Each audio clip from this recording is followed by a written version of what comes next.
One man's waste is another man's treasure. In Māori culture, the fish head is the best. It's the most revered part. For white people, it's normally the fillets. This part of the fish is most of the people, they throw it away, but there's a lot of food in there. It's a lot of fishermen, they just need this part here.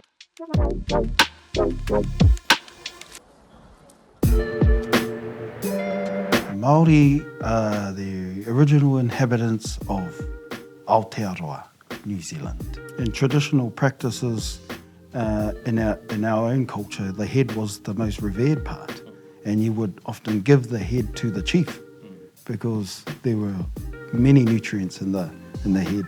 The eyes are my favourite. A lot of collagen in there. The fish are a big part of our diet, but it being in the city, it's less accessible unless you have a boat. My name is Lionel Hotene, born and bred in South Auckland. My name is Sam Wolford, born in West Auckland. We live in a really multicultural city. What we have is different communities who respect different parts of the fish. As we recognise these natural resources are becoming more and more scarce, we've got to use it properly. For us, the idea of maximum utilisation is conservation. If we can do more with less, then that in itself is conservation. If we can feed more families with one fish than we did historically, then that means we don't have to take as much fish out of the water. Use it completely, don't waste it. We've got all these fish parts, we've got all these heads and frames, we're just dumping them at the moment, but we think there's a better way. I work with an organisation called Legacy.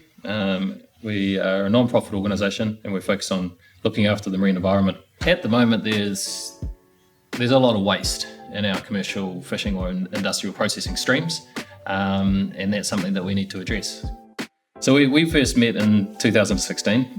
We were actually introduced through an organisation called the Outboard Boating Club. Their executive committee came to us at Legacy and said, we've got all these fish parts, we've got all these heads and frames, we're just dumping them at the moment, but we think there's a better way. We don't know what that is, but we think that we can be doing better here. It was at the same time that Scott McIndoe, who founded Legacy, saw a newspaper article about this marae in South Auckland that grew 80,000 kumara. He wandered out to this marae, introduced himself to Lionel. This Pākehā white guy came to the marae in his flash car, and I was thinking, who's this guy? Is he the probation officer? A little bit sceptical, and then he came in and propositioned the idea of repurposing the fish that were coming from OBC and for us to distribute to our communities. He put his word where his mouth was, and he purchased a couple of fridges for us.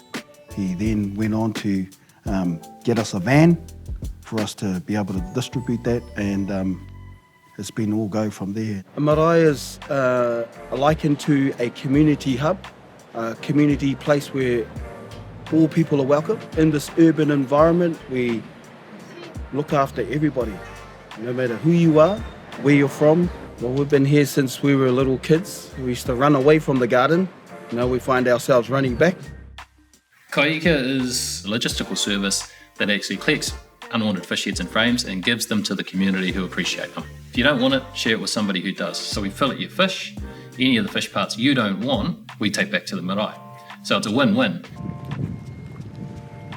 I'm George Burke, work for Hauraki Express. We're a family business, fishing charters mainly. Fishing's our priority. Previously, guys just took their fish away and maybe got it, did the filleting themselves or got some fishmonger to do it somewhere else, and a lot of that fish would have been probably wasted. So it's great to have these guys do it and to know that anything that was previously wasted is actually going to great use. We're down here at our Kai Ika filleting station, West Haven Marina, and what we do down here is we offer a fish filleting service, and we get to keep the heads and frames. So the idea here is not only do we create revenue to cover the cost of the distribution, we actually also get to collect more kaimoana as well.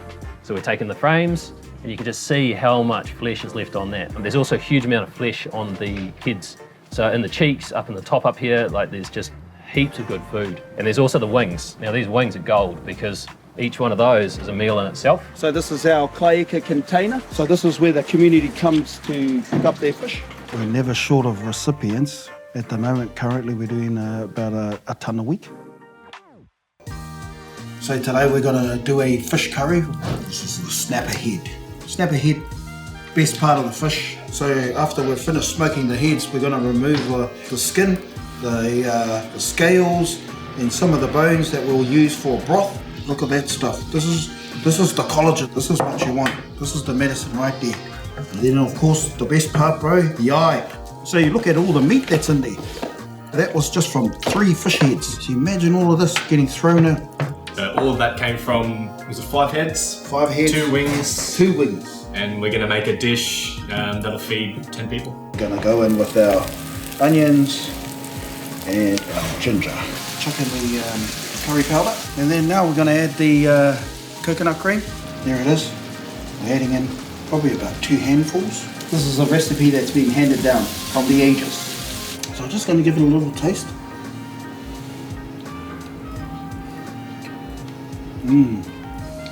Very good. Here it is. This is the finished product of the curry fish head soup and rice. This is my grandson and my son, if he wants to come over and have a little taste. This is Manaya, and he's a little, big thumbs up.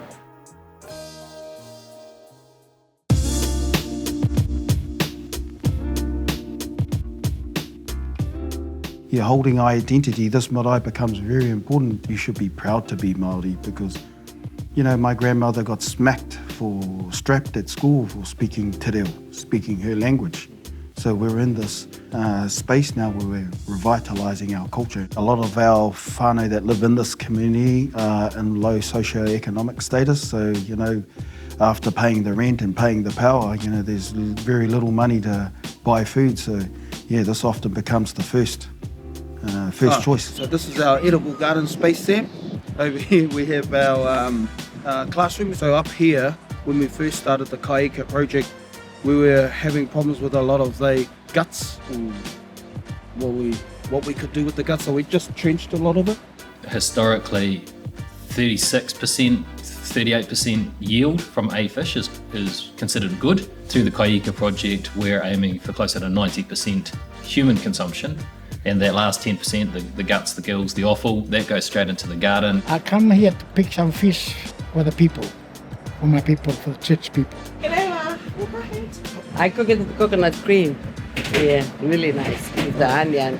I think that is awesome how it's been used. It should have been done long ago because there are a lot of people out here in need of, you know, they're hungry, and to have this food available to us, I think it's a big thing. Our traditional practices, like our hua parakore, our organic status, talks about total utilisation. It's nothing new for us.